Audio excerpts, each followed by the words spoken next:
Don't forget to like the video, share your thoughts in the comments, and subscribe to stay updated with our latest stories. It's funny, isn't it, how a single moment, a few exchanged words, can just tilt your world on its axis. Not in a dramatic, earth-shattering way, not like in the movies, but subtly, deeply, in a place that resonates right down to your bones. I'm Sarah, and I've been married to Tom for what feels like a lifetime. A good lifetime, mind you. 27 years. We've built a home, raised 2 kids who are now off finding their own way, and settled into that comfortable rhythm that long-term couples do. It's a rhythm I cherished, mostly. But sometimes, if I'm being truly honest, that rhythm could feel a little too predictable, a little too quiet. Not unhappy. No, not that. Just settled. Maybe I was a little settled too, more than I realized. Tom has this friend, David. They've known each other since high school. David is one of those constants in our lives. Birthdays, Super Bowl parties, the occasional weekend barbecue. He was always there. A good man, quiet, thoughtful, with eyes that seemed to see a bit more than most. He's a carpenter, works with his hands, and there's an earthiness to him, a grounded quality that I had always found comforting in a peripheral sort of way. He was Tom's friend, you see. Part of the background of my married life. Pleasant, reliable, but not someone I'd ever had a truly deep one-on-one conversation with. Why would I? The dynamic was set. Tom and David would talk shop, sports, old times, and I'd be there, part of the general hum of sociability. The day everything shifted was a Saturday, I remember. Late spring, one of those perfect afternoons where the sun felt warm, but not scorching, and there was a gentle breeze rustling the new leaves on the big oak tree in our backyard. We were having one of our impromptu get-togethers. Just a few neighbors, Tom's sister, and David, of course. Tom was manning the grill, king of his domain, beer in hand, laughing that big, booming laugh of his.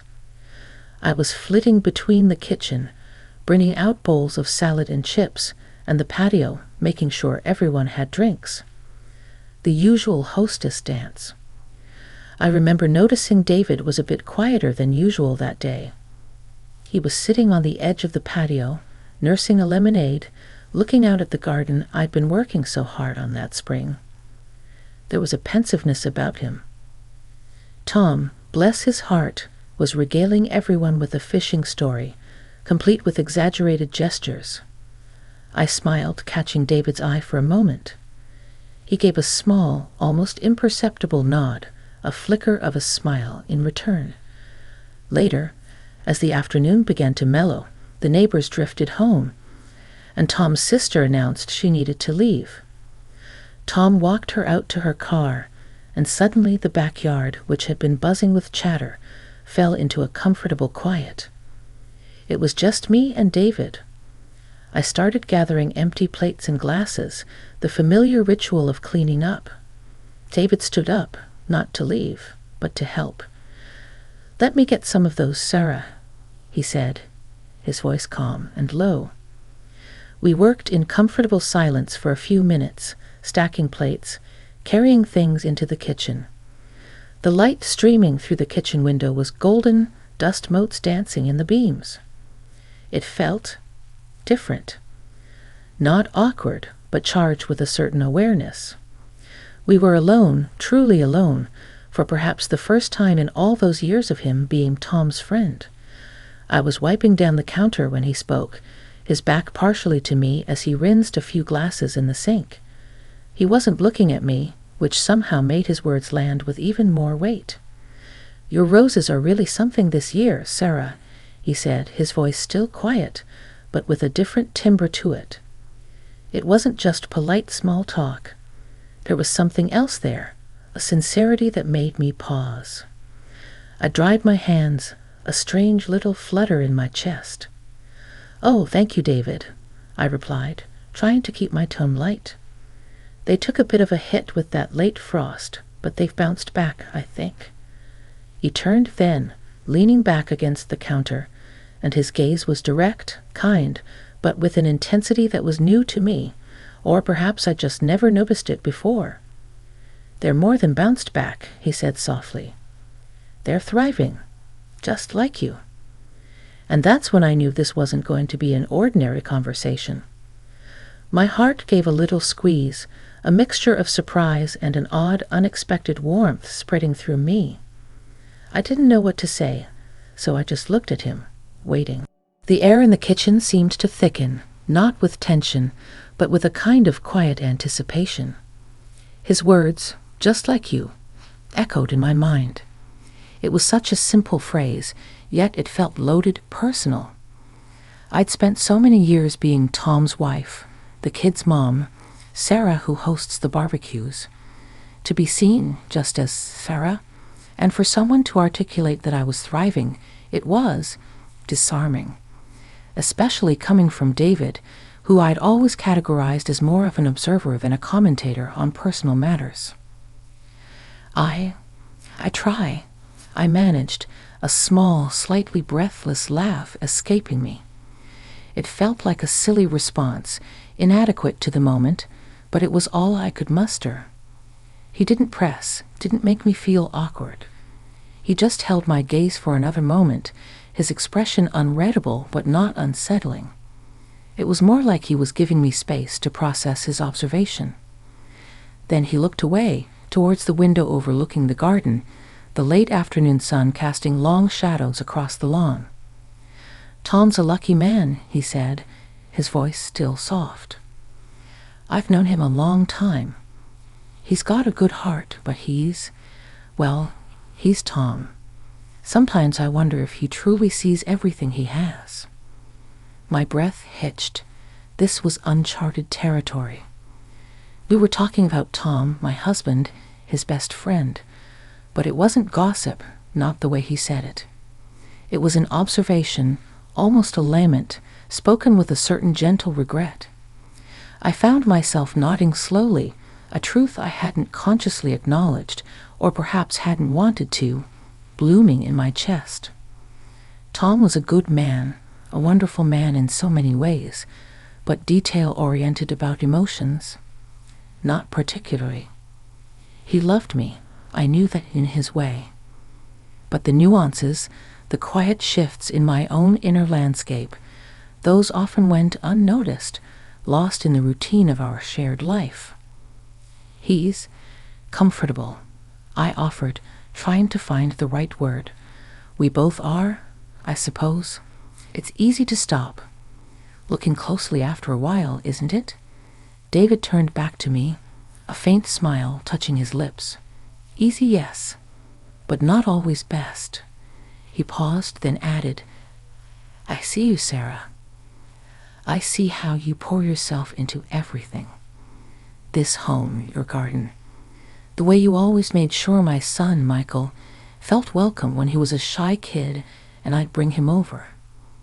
You have a way of making things beautiful, of making people feel at ease.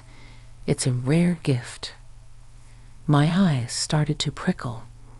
It was so unexpected, this acknowledgement. Things I just did, things I thought no one truly noticed, or perhaps just took for granted. Not that I did them for praise, but to have them seen and named by someone I least expected it from. It was profoundly moving. "David, I started, my voice a little shaky. He raised a hand slightly, as if to say, "Let me finish." "I'm not saying this to make you uncomfortable," he said, his gaze earnest, "or to criticize Tom. He's my friend. But I've been around a long time, watched you both, and I've always admired your strength, your quiet grace, the way you've navigated everything. There's a depth to you, Sarah, a richness. I hope you know that. I hope you give yourself credit for it." He wasn't leaning in, wasn't making any untoward gestures. He stood perfectly still, his hands resting lightly on the counter. The respect in his eyes was palpable. It wasn't flirtation.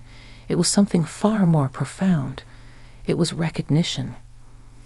I thought of all the years, the quiet sacrifices, the times I'd put my own needs or dreams on the back burner for the sake of the family, for Tom's career, for the children.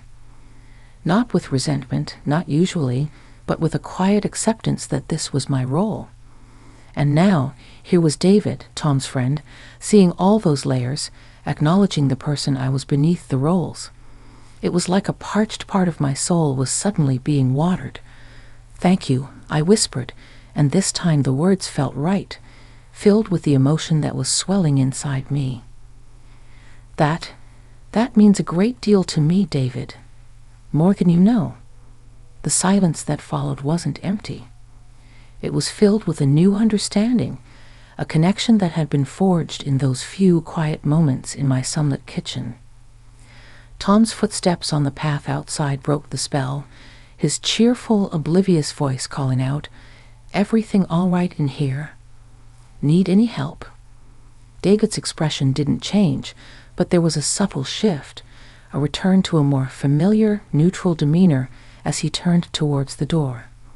The moment, so potent and private, was over. Or so I thought. Tom came bustling in, full of his usual energy, completely unaware of the profound exchange that had just taken place.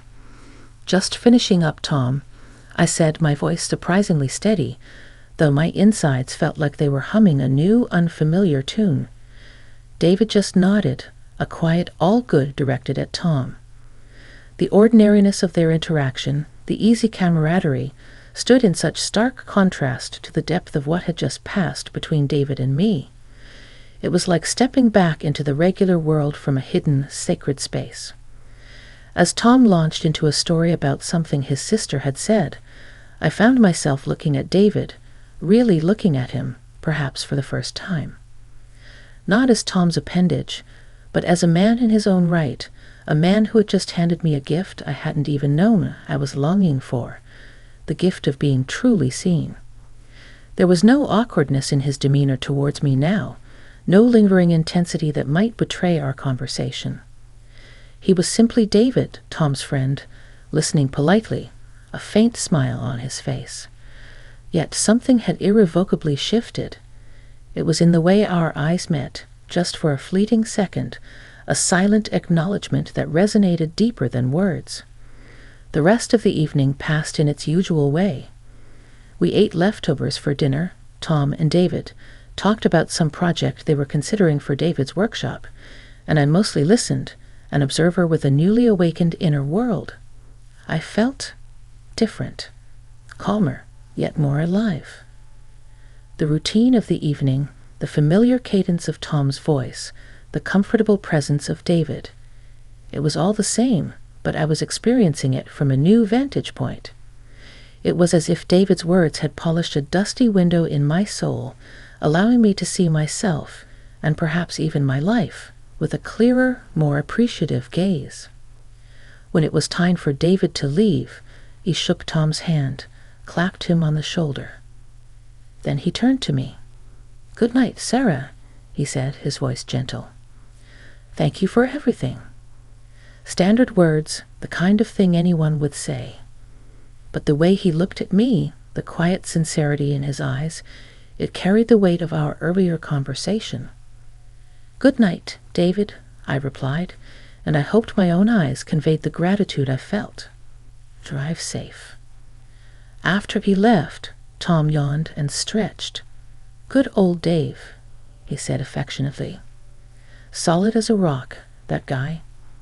"Yes," I agreed, a soft smile playing on my lips. "He really is." Tom, bless his heart, was already thinking about what was on TV. He didn't notice the lingering thoughtfulness in my expression, the slight tremor in my hands as I stacked the last of the dishes. And that was okay. In a strange way, David's words weren't about Tom's shortcomings, but about my own self-perception. Lying in bed that night, long after Tom's breathing had settled into the deep, even rhythm of sleep, I replayed the conversation in my mind. "I see you, Sarah.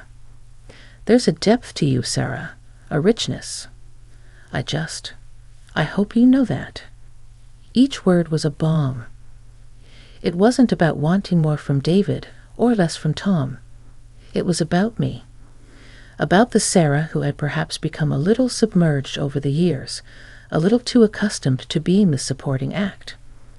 David hadn't tried to flatter me or to create some kind of inappropriate intimacy. He had simply offered an observation, a reflection of what he saw, and in doing so, he had validated a part of me that had been yearning for acknowledgement, even from myself. The unexpectedness of it, the quiet sincerity, the deep, abiding respect that underscored his words, that's what changed everything. It wasn't a grand, dramatic event, but a quiet unfolding, a gentle recognition that resonated with the force of a revelation. I felt a profound sense of peace, mixed with a new, quiet excitement. A door had been opened within me, and I was curious, for the first time in a long time, to see what lay beyond it. The days and weeks that followed that conversation in the kitchen weren't marked by any dramatic external changes. Tom and I continued our life, our routines. We still had barbecues, David still came over, and the dynamic between the three of us, on the surface, remained the same. But for me, everything felt different. It was like the world had been turned up a few notches in vibrancy. I found myself noticing things I hadn't paid much attention to before, the way the sunlight slanted through the leaves in the morning, the intricate patterns on a butterfly's wings, the taste of my morning coffee. It was as if David's words had not only made me see myself more clearly, but had also sharpened my senses to the world around me. The biggest change was internal. I started to consciously acknowledge my own efforts, my own small achievements. When I successfully coaxed a new bloom from a struggling plant in my garden, I didn't just think, "Oh, good." I allowed myself a moment of genuine pride. When I managed to navigate a tricky family situation with grace, I recognized my own emotional labor and skill. David's words, "I hope you give yourself credit for it," became a quiet mantra. It wasn't about becoming arrogant or self-centered. It was about cultivating a gentle self-appreciation that had been missing. I found myself revisiting old passions I'd let slide. Years ago, before the kids, before life got so busy, I used to sketch. Nothing professional, just for my own enjoyment. I'd loved the feel of charcoal on paper, the challenge of capturing a likeness or a mood. I unearthed my old art supplies from the back of a closet, the scent of graphite and old paper strangely comforting. One quiet afternoon, I sat in the garden and started to draw one of the roses David had admired. My hand felt clumsy at first, unsure, but slowly, a familiar pleasure began to flow. It wasn't about creating a masterpiece. It was about reconnecting with a part of myself I'd neglected. My interactions with Tom changed too, subtly.